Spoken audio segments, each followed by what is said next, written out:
বিয়ের পর থেকে এই পর্যন্ত শরীরের আরাম কয় কারে আমার মনে হয় আমি জানি না। কেন জানেন? বাপের বাড়ি থাকতে প্লেট ধুয়ে ভাত খাই নাই। কলেজ থেকে আসছি, মা ভাত বেড়ে টেবিলে দিয়েছে, খাইছি, বাস কোচিংয়ে চলে গেছি। হ্যাঁ, আবার এসে একটু টিভি দেখছি, শুয়ে ঘুমাই গেছি। বিয়ের পর থেকে আজকে 15 বছর রেস্ট জিনিসটা কাকে বলে এটা তো জানিই না।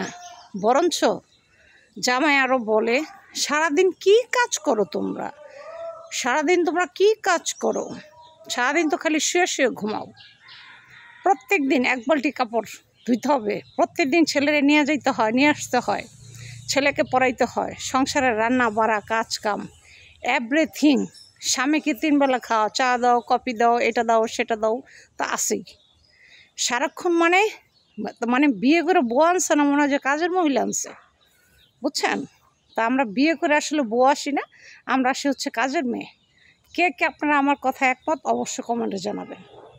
বুঝছেন? বিয়ের পর থেকে এই পর্যন্ত খালি কাজের মহিলার মতোই খাটলাম। বিয়ে করার সময় বলে বউ নিতেছি, আসলে বউ নেয় না, নেয় হচ্ছে কাজের মানুষ। বুঝছেন? যেটা আমরা। কে কে আমার কথা একমত অবশ্যই কমেন্টে জানাবেন কিন্তু আপনারা, ঠিক আছে? অবশ্যই জানাবেন, জানাতে ভুলবেন না।